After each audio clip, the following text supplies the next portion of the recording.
morning. Now continuing with permutation and combination. This is my next video. बेटा इसके अंदर ना थोड़ा सा क्वेश्चन चेंज हो गया. सपोजिंगली वो कहते हैं कोई वर्ड है, ठीक है, कोई भी वर्ड ले लो, उसके अंदर सपोजिंगली कोई लेटर्स बार बार रिपीट हो रहे हैं. If in a word P objects, Q objects and R same objects, मतलब जो हो सकता है ई लेटर वर्ड रिपीट हो रहा हो, क्यू लेटर वर्ड रिपीट हो रहा हो, आर लेटर वर्ड रिपीट हो रहा हो, ए लेटर वर्ड रिपीट हो रहा हो. जो लेटर रिपीट हो रहा है जितनी बारी टाइम, उसको हम नीचे लिख देते हैं. ऊपर क्या लिखते हैं? टोटल नंबर, जो हम अरेंजमेंट्स बना सकते हैं. जैसे मैं आपको एग्जांपल देती हूँ. In how many distinct permutations of letters in Mississippi, ये कौन सा क्वेश्चन है? क्वेश्चन नंबर 10 एक्सरसाइज का. Do the 4 eyes not come together. पहले आप ये देखो, मिसिसिपी के अंदर कंडीशन क्या दी है? 4 आईज, एक आई, दूसरा आई, तीसरा आई, चौथा आई, ये इकट्ठा नहीं आना चाहिए. ठीक है. अब मेरी बात सुनो, पहले पहले देखो इस वर्ड में लेटर्स कितने हैं. इस वर्ड के अंदर हमारे पास 11 लेटर्स हैं. आई कितनी बार रिपीट हो रहा है? 4 टाइम्स. एस कितनी बार रिपीट हो रहा है? 4 टाइम्स. पी कितनी बार रिपीट हो रहा है? 2 टाइम्स. और जो एम है वो एक बार ही है. तो टोटल परमुटेशंस जो हैं हमारे पास वो हैं 11 फैक्टोरियल, बिकॉज 11 लेटर्स हैं. जो जो रिपीट हो रहे हैं, कितनी बार हो रहे हैं, वो लिखने हैं. 4 फैक्टोरियल, 4 फैक्टोरियल, 2 फैक्टोरियल. इसको इक्वेशन नंबर 1 मार्क कर दिया. अब अगर ये क्वेश्चन आता टोटल परमुटेशंस दो of Mississippi, how many distinct permutations in the letter Mississippi will be there, यही आपका आंसर होता. ये this will be the answer. Solve करेंगे, आंसर निकालेंगे, यही छोड़ देंगे.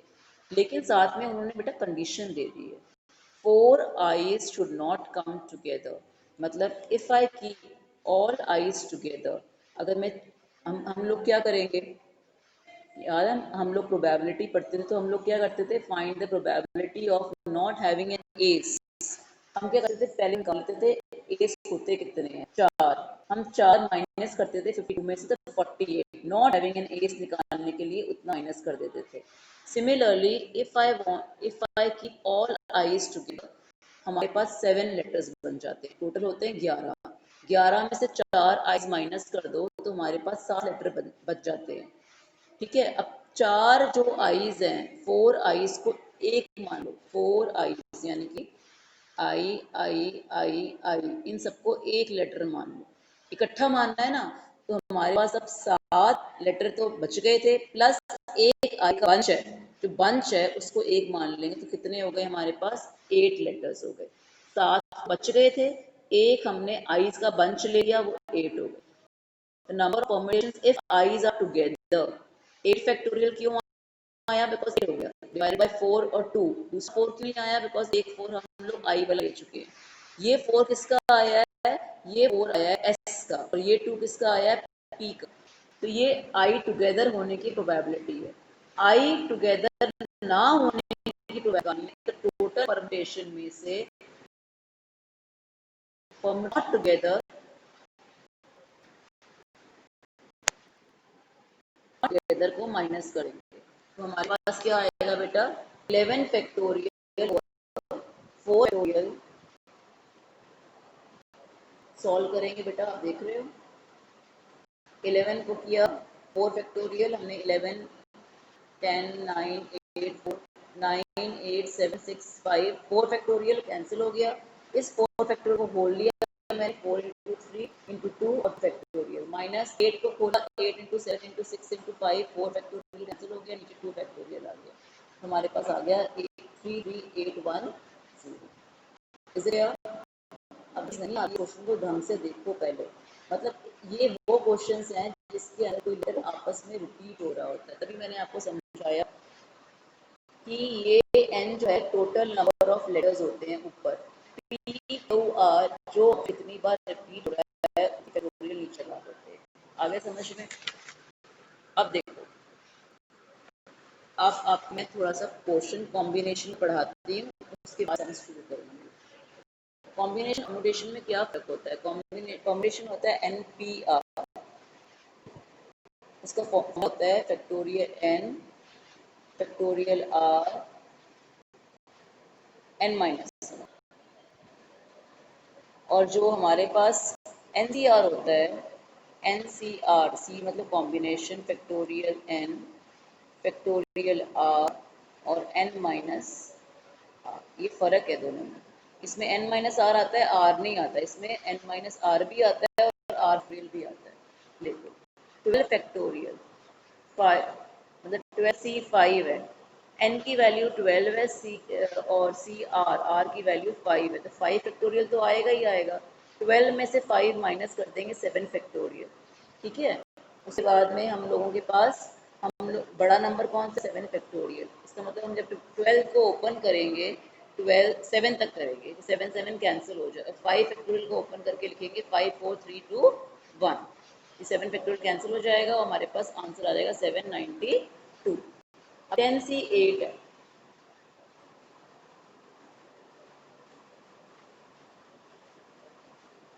इसको 10C2 भी लिख सकते हैं। क्यों लिख सकते हैं बेटा, मैंने अभी आपको समझाया, factorial 10 factorial 8 10 minus 8 will give you 2 factorial. हमारे पास क्या आएगा, 10 इंटू 9 इंटू 8 फैक्टोरियल कैंसिल हो जाएगा, डिवाइड बाई 1 मल्टीप्लाइड बाई 2। अब ये याद रखना, ये जो आप कह रहे हो ना कि मैम ने ये कैसे लिख दिया, ये इसलिए लिख दिया, ये एक प्रॉपर्टी है कि NCR is equal to NCN minus R, मतलब NCR, R कितना है 8, that will be equal to N minus R, N कितना है 10 माइनस 2 8, 10 माइनस 8 इक्वल टू 2, मतलब 10C8 will also be equal to 10C2, दोनों के आंसर सेम ही होंगे। एक और प्रॉपर्टी है बेटा, NCR plus NCR minus 1 is equal to N plus 1, इन दोनों को प्लस, इन दोनों के जो n's हैं प्लस 1 CR, ये एक नई प्रॉपर्टी सिखा रही हूँ जिसके बेसिस पे क्वेश्चंस कराऊंगी। क्या फॉर्मूला है, 10CR, R मतलब 7 प्लस 10, दोनों का n सेम होने चाहिए, दोनों की जो ऊपर वाली वैल्यू है n सेम होनी चाहिए। C6 जो है वो इस वाले से एक छोटी है, तभी ये प्रॉपर्टी लग सकती है। तो हम लोग क्या करेंगे, 11C होगा क्या यहाँ पे, n प्लस 1, n प्लस 1 कितना होगा 10 प्लस 1, C4 4 क्यों आया है हमारे पास, 4 क्यों आया हमारे पास, 4 इसलिए आया बेटा क्योंकि हमने यहाँ पे 7 लिया था, तो हमारे पास 11C4 आ जाएगा, 11C7 आ जाएगा, और 11C7 को हम लोग 11C4 भी लिख सकते हैं इस पर्टिकुलर फॉर्मूले से।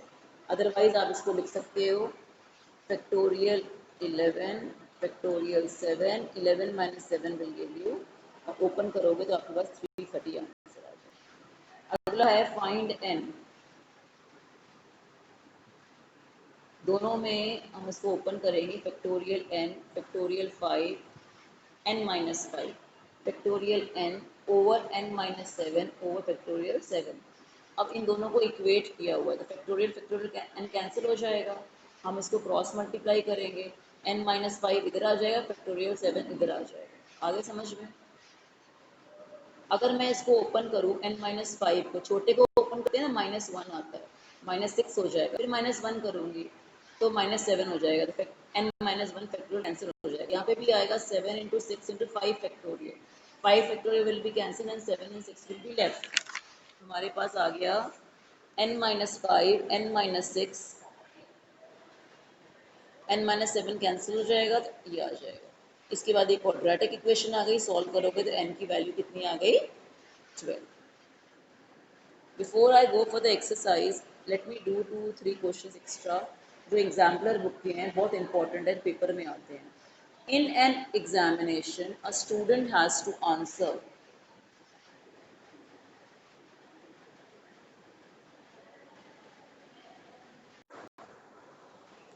अच्छा, continuing with the extra question बच्चे, in an examination a student has to answer 4 questions out of 5, मतलब 5 में से 4 क्वेश्चंस उसने अटेम्प्ट करने हैं।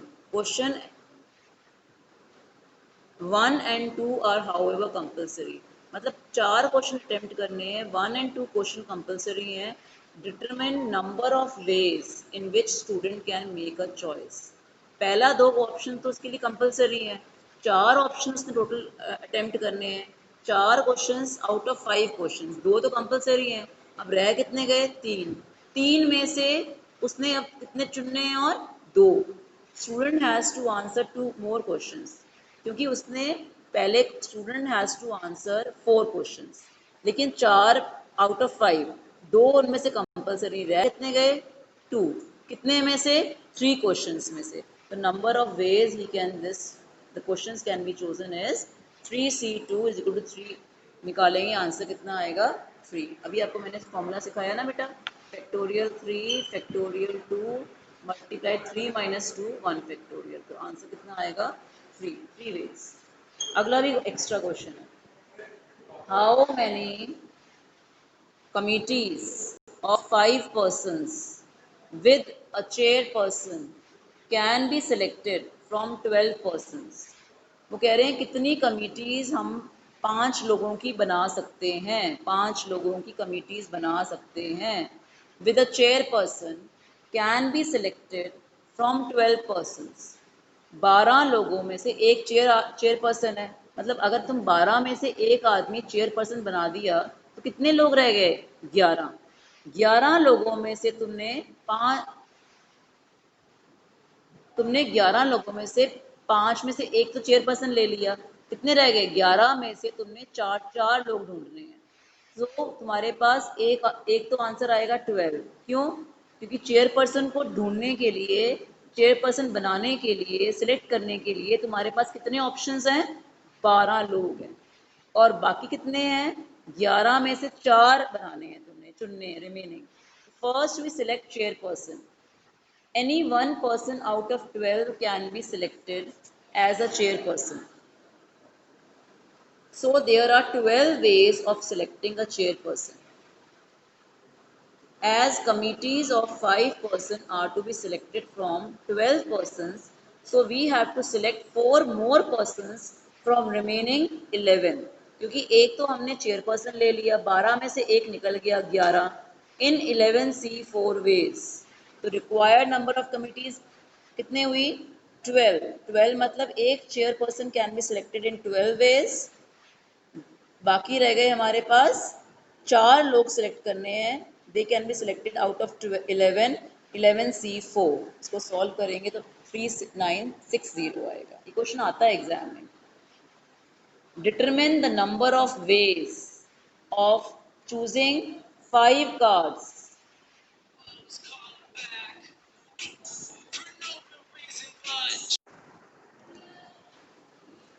बेटा अगला क्वेश्चन है क्वेश्चन नंबर 6 7.4 एक्सरसाइज का, ठीक है। Determine the number of ways of choosing 5 cards out of a deck of 52 cards which include exactly 1 ace। मतलब क्या है बेटा, इसमें हमने डिटरमिन करना है number of ways of choosing 5 cards out of a deck of 52 cards. 52 cards में 5 cards हमने चूज करने हैं which include exactly 1 S. S कितने होते हैं हमारे पास? 4। डेक ऑफ कार्ड्स में 52 कार्ड्स हैं, एसेस हमारे पास 4 हैं, तो रिमेनिंग कितने हो गए? 48। तो हमारे पास एक ही एस होना चाहिए, एग्जैक्टली 1 एस।